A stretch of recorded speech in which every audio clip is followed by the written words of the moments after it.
اتاریں گے تو زکوٰۃ نکل گئی۔ اسی طرح آپ پوری سبزیوں میں سے اور جتنے بھی پھل ہیں، پھلوں میں سے کیلے کو دیکھ لیں، کیلے آپ لے کے آئیں گے، اوپر والے چھلکے تو نہیں کھائیں گے نا، چھلکے اتاریں گے تو وہ کیلے کی جو زکوٰۃ ہوتی ہے وہ نکل جاتی ہے۔ اسی طرح تمام چیزوں کی زکوٰۃ نکل رہی ہوتی ہے، تو ہم لوگ غور نہیں کرتے، پوری چیزوں کی زکوٰۃ نکل رہی ہوتی ہے۔ تو اگر اسی طرح ہم یہ زکوٰۃ دے دیں گے تو ہمارا جو مال ہے یہ جو نقصان سے محفوظ ہو جائے گا۔ اگر اللہ تبارک و تعالیٰ اس کے اندر اور برکت ڈال دے گا، اور چیزوں کے اندر یہ زکوٰۃ نکل رہی ہوتی ہے، ہر چیز کی زکوٰۃ نکل رہی ہوتی ہے، ہماری ادھر صرف غور و فکر نہیں جاتی۔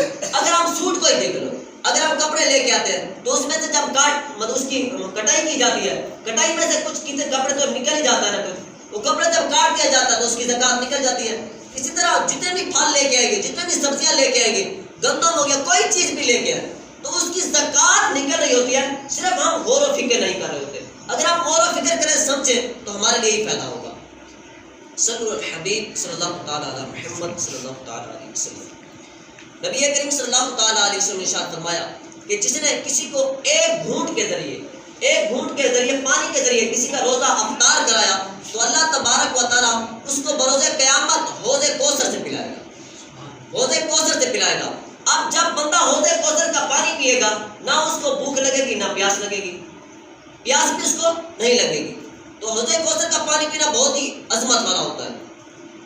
اسی طرح جب چھوٹے بچے ہوتے ہیں، اگر یہ اپنے والدین کو پانی کا صرف ایک گلاس بھر کے دے دیں، ایک گلاس پانی کا بھر کے دے دیں اپنے والدین کو، جب ان کے والدین کہیں کہ پانی لا کے آؤ تو یہ پانی لے کے اپنے والدین کو دیں تو اللہ تبارک و تعالیٰ ان کو حوض کوثر سے 70 مرتبہ پلائے گا۔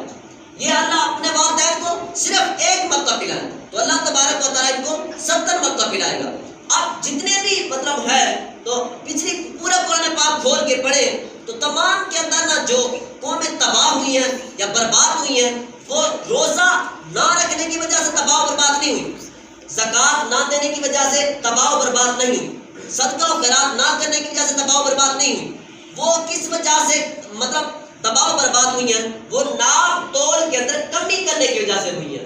اور بندے کے اکثر بھی دیکھا جائے تو بندوں کے حقوق کو پامال کرنے کی وجہ سے وہ تباہ و برباد ہوئی ہے۔ تو ہمیں بھی چاہیے کہ ہم بندوں کے حقوق کو خیال کریں۔ جو نماز ہے یا روزہ ہے، اب جتنے بھی آپ پہلے میں نے عرض کیا کہ جو روزہ ہوتا ہے اس میں صرف اللہ تبارک و تعالیٰ ہی سب کی جزا دے گا، مگر جو باقی نماز ہے، زکوٰۃ ہو گئی، حج ہو گیا، صدقہ و خیرات ہوگی، اس کے اندر فرما برداری کی جاتی ہے۔ اس میں فرما برداری غالب آ جاتی ہے۔ اگر ہمیں فرما برداری تب کی جاتی ہے جب کسی کو بندے کو محبت ہو، جو محبت ہوتی ہے یہ اطاعت اور فرما برداری کرواتی ہے۔ اگر ہم دنیا سے سب سے بڑھ کر رسول اللہ سے محبت کریں گے تو اس کی ہر فرما برداری پر عمل کریں گے، ہر اس کے کہنے پہ چلیں گے، تو یہ فرما برداری ہوتی ہے۔ اب باقی معاملات میں، صدقہ دینے میں، زکوٰۃ دینے میں، حج کرنے میں اور نماز پڑھنے میں، یہاں پہ ہوتی ہے اللہ کی بھی اور رسول اللہ کی بھی اطاعت غالب ہوتی ہے۔ اور جب بندہ روزہ رکھتا ہے یہاں پہ عشق غالب آ جاتا ہے، اللہ تبارک و تعالیٰ کا جو عشق ہے وہ عشق اس کے اوپر غالب آ جاتا ہے، تو اس کی جزا اللہ تبارک و تعالیٰ خود ہی عطا فرمائے گا۔ صلی الحبیب صلی اللہ تعالیٰ علیہ محمد صلی اللہ تعالیٰ علیہ وسلم۔ نبی کریم صلی اللہ تعالیٰ علیہ وسلم نے ارشاد فرمایا کہ کسی نے کسی کو ایک کھجور کے ذریعے یا ایک گھونٹ پانی کے ذریعے کسی کا روزہ افطار کروا دیا تو اللہ تبارک و تعالیٰ اس کو بھی پورا روزہ رکھنے کے برابر نامہ اعمال میں اس کو ثواب دے دے گا۔ اب یہ ضروری ہے کہ اس کا پیٹ بھر کے آپ کھانا کھلائیں، اس کو جتنا آپ کے پاس طاقت ہے اتنا ہی کھلائیں، جتنا آپ کے پاس اللہ پاک نے توفیق دی ہے اتنا ہی۔ ایک کھجور ہے تو ایک کھجور کے بدلے آپ کو ثواب دیا جائے گا، تو پھر یہ نہ آپ اپنے ذمے سے ہٹا لیں کہ اب میں نے تو اس کو پورے روزہ رکھوانے کا ثواب تو میرے نام اعمال میں آ گیا تو میں اپنے فرض روزے سے بری ہو گیا ہوں۔ ایسی ہرگز بات نہیں ہے۔ جو بالغ ہے اور عاقل ہے تو ان کے اوپر روزہ رکھنا فرض ہو جائے گا، اگرچہ وہ افطاری کرواتا ہے اس کو ایک الگ ثواب ملے گا، افطاری کروانے کا ایک الگ ثواب ملے گا، مگر اس کے اوپر جو روزے فرض ہیں اس کو رکھنے ہی پڑیں گے، اس کو ہر حال میں رکھنے ہی پڑیں گے۔ اگر کوئی بیماری ہے، بیماری کی وجہ سے اس کو قضا کرنی پڑے گی۔ ہاں ایک ایسا شخص ہے اس کو کہتے ہیں شیخ فانی، مطلب اس کو بالکل یقین نہ ہو، ایسا بیمار ہے کہ اس کو یقین ہو گیا ہو کہ میں اب ٹھیک نہیں ہو سکتا، تو پھر وہ وصیت کر کے چلا جائے کہ میرے مرنے کے بعد میرے روزوں کا کیا دیا جائے، اس کا فدیہ دیا جائے، میرے مرنے کے بعد میرے روزوں کا فدیہ دیا جائے، تب اس کو رعایت مل سکتی ہے۔ تو اس سے پہلے جتنے بھی مطلب عاقل ہو یا بالغ ہو تو اس کے اوپر روزہ رکھنا فرض ہے. اگر ہم روزہ نہیں رکھیں گے تو اس کا سخت وعید ہے. ان کے بارے میں کئی وعید ہیں اور یہ پوری زندگی نام کیا کرتے رہتے ہیں, کماتے ہی رہتے ہیں. اگر ہم اللہ تبارک و تعالیٰ کی رضا کے لیے ایک مہینہ چھوڑ دیں گے, اللہ تبارک و تعالیٰ کی رضا کے لیے ایک مہینہ چھوڑ دیں گے تو اللہ تبارک و تعالیٰ پوری زندگی میں ہمارے برکت ڈال دے گا. وہ کہتے ہیں نا اللہ پاک تو آپ احسان فرما رہا ہے کہ رمضان شریف دے کر, تاکہ اس وجہ سے کہ امت نبی کریم صلی اللہ تعالیٰ علیہ وسلم کی امت کے بخشش کا سامان ہو جائے. اللہ تبارک و تعالیٰ یہ احسان فرما رہا ہے کہ نبی کریم صلی اللہ تعالیٰ علیہ وسلم کی امت پر تاکہ ان کے بخشش کا سامان ہو جائے. اب بندہ ہم لوگ کیا کرتے ہیں, تو نبی کریم صلی اللہ تعالیٰ علیہ وسلم ارشاد فرمایا کہ اللہ تبارک و تعالیٰ فرماتا ہے کہ بندے کے کھانے پینے سے رک جانا یہ مطلب اللہ تبارک و تعالیٰ کے دربار کے اندر پسند نہیں ہے کہ بندہ کھانے پینے سے رک جائے, باقی جھوٹ بھی بولتا رہے, مطلب گناہ بھی کرتا رہے, گالیاں بھی دیتا رہے, کسی کے بارے میں کمزور باتیں بھی کرتا رہے یا بدگمانیاں بھی کرتا رہے. تو تمام چیزوں کا روزہ ہونا چاہیے. اعضاء کا بھی روزہ ہو, جسم مطلب ہاتھوں کا بھی روزہ ہو, زبان کا بھی روزہ ہو, پاؤں کا بھی روزہ ہو, آنکھ کا بھی روزہ ہو, تو ہر چیز کا روزہ رکھنا چاہیے. اگر ہم ان باتوں میں پڑ جائیں گے تو وہ جو نورانیات ہوتی ہیں, تجلیات ہوتی ہیں, وہ کیا ہوتا ہے, مرکز کیا ہوتا ہے نور کا, جو اللہ تبارک و تعالیٰ مطلب جہاں پہ اللہ تبارک و تعالیٰ کا جو نور کا, تجلیات کا, انوار کا جو مرکز ہے وہ ہے دل. اگر دل صاف نہیں ہوگا تو باقی چیزیں درست نہیں ہو سکتی. لیکن نا ایک اللہ تبارک و تعالیٰ ہر کوئی چیز کے لیے نا ایک مقام ہوتا ہے, ایک جگہ ہوتی ہے. اگر اس جگہ کے اندر آپ کسی اور کو بٹھا دیں, کسی مثال کے طور پر کوئی علاقے کا کوئی بھی سردار ہے یا کوئی بادشاہ ہے, آپ بادشاہ کی جگہ پہ کوئی اور بیٹھ جائیں تو اب وہ ججے گا اس جگہ پہ نہیں ججے گا نا, اس کی جگہ بھی نہیں ہے. اسی طرح جو ہمارا دل ہے یہ ہے اللہ تبارک و تعالیٰ کی جگہ, اللہ تبارک و تعالیٰ کی یاد کی جگہ, اللہ تبارک و تعالیٰ کی محبت کی جگہ, اللہ تبارک و تعالیٰ کے عشق کی جگہ. اگر ہم اس کے دل کے اندر کسی اور کو لے کے آئیں گے, کسی غیر کو لے کے آئیں گے تو تب ہم ڈوب جائیں گے. کیونکہ اللہ تبارک و تعالیٰ کا نبی کریم صلی اللہ تعالیٰ علیہ وسلم نے فرمایا جو مومن کا دل ہے, یہ مومن کا جو دل ہے یہ اللہ تبارک و تعالیٰ کا عرش ہے.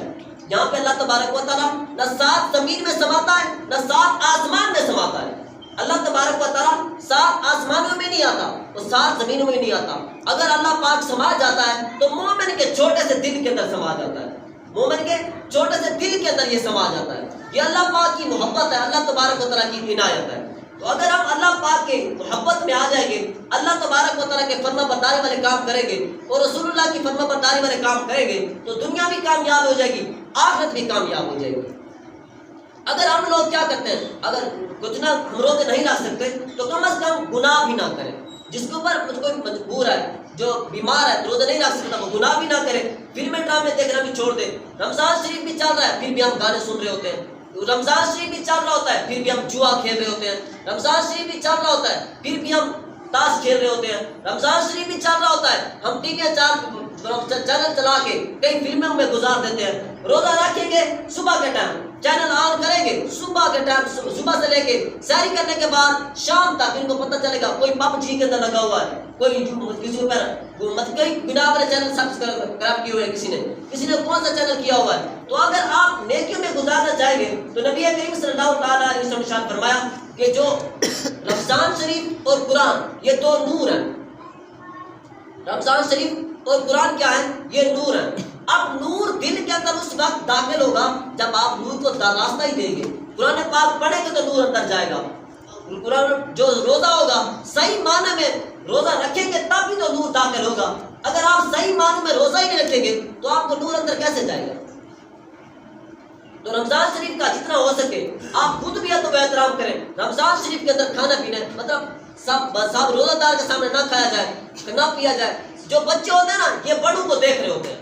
آپ جیسا عمل کریں گے بچے ویسا کریں گے. اگر آپ تہجد پڑھیں گے بچے آپ کے تہجد پڑھیں گے. اگر آپ نماز پڑھیں گے تو آپ نماز پڑھیں گے تو آپ کے بچے بھی نماز پڑھیں گے. اگر آپ جوا کھیلیں گے آپ کے بچے جوا کھیلیں گے. اگر آپ تاش کھیلیں گے آپ کے بچے بھی تاش کھیلیں گے. اگر آپ شراب پیئیں گے آپ کے بچے بھی شراب پیئیں گے. اگر آپ زنا کریں گے آپ کے بچے بھی زنا کریں گے. کیونکہ یہ آئیڈیل کو دیکھ رہے ہوتے ہیں. سب سے بڑی جو تربیت گاہ ہوتی ہے وہ والدین کی گود ہوتی ہے, والدہ کی گود ہوتی ہے. وہاں سے یہ سیکھ کے آ رہے ہوتے ہیں.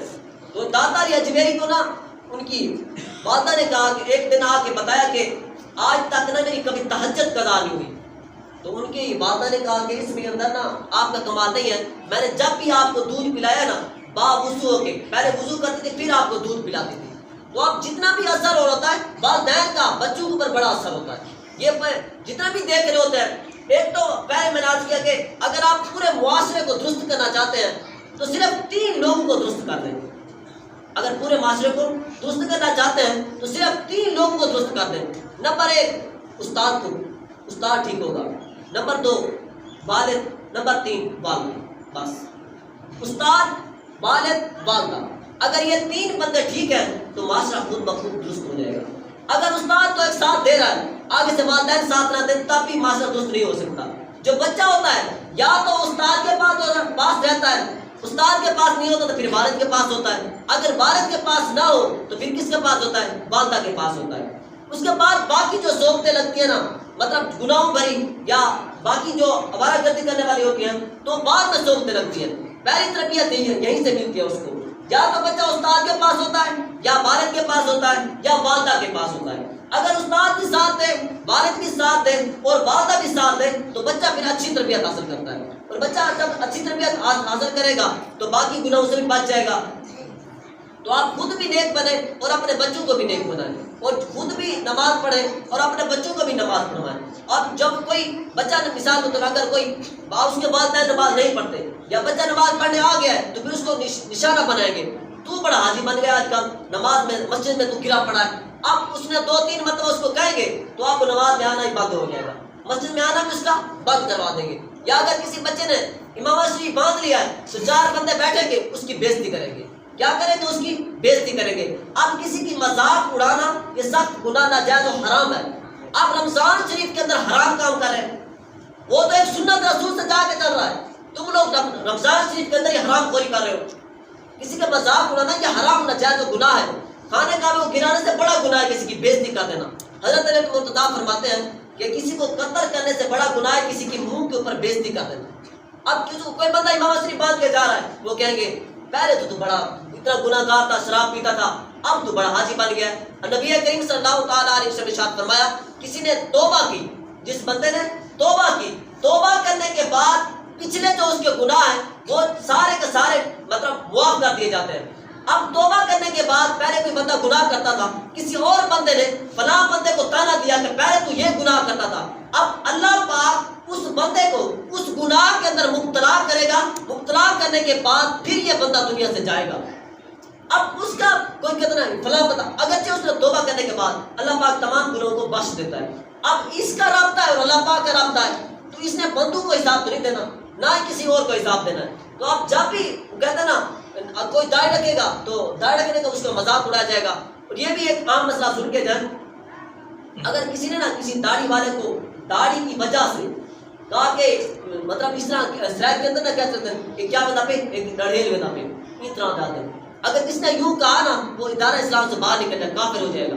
اگر شادی شدہ ہے تو نکاح ٹوٹ جائے گا، شادی شدہ ہے تو نکاح ٹوٹ جائے گا. یہ شریعت کا مسئلہ ہے، کوئی اس نے. اسی طرح اگر کسی نے کسی عالم کو کہا علم کی وجہ سے، کسی کو کہا کہ نا علم کی وجہ سے کسی عالم کو توہین کی تو وہ بھی کافر ہو جائے گا، دائرہ اسلام سے باہر نکل جائے گا. تو حضور صلی اللہ علیہ وسلم نے ارشاد فرمایا کہ ایک زمانہ ایسا آئے گا کہ لوگ اپنی بیویوں کے ساتھ زنا کریں گے.